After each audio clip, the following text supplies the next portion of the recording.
Hai adik-adik semua, salam pramuka. Semoga adik-adik yang menonton video ini dalam keadaan sehat selalu. Sebelum itu, kita akan memperkenalkan diri terlebih dahulu. Saya Hawinur Rahman dari kelas 11-1. Saya dipercaya oleh teman-teman Dewan Ambalan untuk menjadi Pradana Putra Ambalan Surya Birawa Chandra Birawa masa bakti 2024-2025. Lalu ada rekan saya Salma Nursolihah dari kelas 11-1. Nah, kebetulan kita satu kelas ya Kak Win, yaitu di kelas 11-1. Saya dipercaya oleh teman-teman Dewan Ambalan sebagai Pradana Putri Ambalan Surya Birawa Chandra Birawa masa bakti 2024-2025. Nah, dalam Pramuka Penegak itu kita dibagi menjadi beberapa sangga. Nah, di sangga itu kita akan disatukan menjadi sebuah ambalan. Di ambalan kita menjabat sebagai ketua yang biasa disebut dengan Pradana Putra dan Pradana Putri. Selain itu juga ada sekretaris yang biasa disebut sebagai kerani dan juga bendahara sebagai juru uang. Lalu dan juga di ambalan kami itu ada beberapa sekbid atau seksi bidang yang mana tujuannya agar sekbid tersebut untuk mengurusi bidang-bidang tersebut. Nah, di kami contohnya ada sekbid Tekpram atau teknik kepramukaan. Mereka itu bertugas membuat program kerja yang akan dilakukan oleh Dewan Ambalan. Lalu juga ada sekbid Pengmas atau pengabdian masyarakat. Nah, mereka itu bertugas membuat konten materi dan membuat dokumentasi. Atau juga mereka mengkonfirmasi dengan turun tangan ke masyarakat kalau misal kita ada kegiatan sosialisasi atau enggak apa gitu. Dan salah satunya kemarin itu ya Kawin dari Saka ada sosialisasi dari Saka dan sekbid Pengmas yang turun tangan dengan mengkonfirmasi kepada tugas Saka tersebut. Kemudian di ambalan kami ada beberapa metode latihan. Itu yang pertama, ketika di luar ruangan itu kami akan dibagi menjadi beberapa pos. Itu contohnya mungkin pos pertama ada tali temali, pos kedua ada materi PBB. Jadi agar nanti ada adik kelas 10 dalam menerima materi itu yang pertama mungkin di pos 1 dulu, kemudian dilanjut ke pos 2 dan seterusnya. Nah, jadi itu adik-adik yang akan mencari pos-pos tersebut dan akan menyelesaikan tugas-tugas dari pos tersebut. Nah, dalam metode latihan di pos-pos tersebut kan akan dilakukan di lapangan.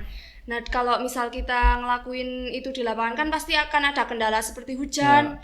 Kalau enggak cuaca yang tidak mendukung. Nah, kita juga udah bikin metode lain yaitu dengan pertemuan di dalam ruangan. Di dalam ruangan tersebut di setiap sangga itu akan diampu oleh satu Dewan Ambalan, yang mana Dewan Ambalan tersebut sudah menguasai materi-materi yang akan disampaikan. Jadi ketika penyampaian itu juga akan bergantian. Jadi tidak melulu terus menerus Dewan Ambalan tersebut akan menampu sangga tersebut, tapi akan dilakukan secara gantian. Nah, contohnya tuh Kak Hawin bertugas di sangga 1 dan aku di sangga 2. Terus kita bisa bergantian gitulah, aku yang di sangga 1 lalu Kak Hawin di sangga 2. Nah, itu tuh bertujuan agar adik-adik enggak bosen sama kakak dewan yang itu terus biar adik-adik tuh jadi lebih kenal satu sama lain dengan kakak dewan.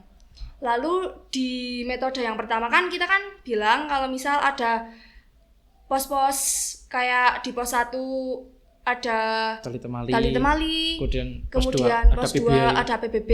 Nah, kita tuh di Dewan Ambalan udah dibagi tugas buat semua anggotanya. Misal 5 orang di PBB dan 5 orang di Morse. Nah, itu tuh materi tersebut tujuannya dibagi pembagian tugas tersebut ya kami tujuannya agar kami Dewan Ambalan itu benar-benar menguasai materi dan juga bisa untuk menyampaikan dengan secara jelas kepada adik-adik kelas 10 ya. Lalu untuk rencana kegiatan ke depan, kita tuh rencana akan membuat penyampaian materi secara digital. Nah, itu bertujuan agar adik-adik semua tuh bisa menonton ulang video dari konten digital tersebut. Contohnya kan kalau misal kita bertemu secara tatap muka dan menjelaskan materi kan itu hanya bisa dijelaskan secara satu kali. Nah kan mesti adik-adik semua ada yang belum paham. Nah terus ya, kalian bisa dari adik-adik kelas 10 itu bisa melihat video tersebut untuk mengulangi materinya agar lebih paham dengan materi tersebut.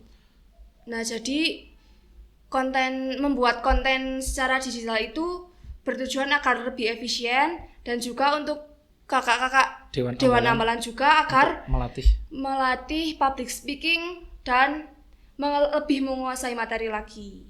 Nah itu aja adik-adik penyampaian dari kami. Semoga rancangan kegiatan ke depan yang udah kita rancang bisa berjalan dengan lancar tanpa halangan suatu apapun. Nah, mungkin sekian, terima kasih dan salam pramuka.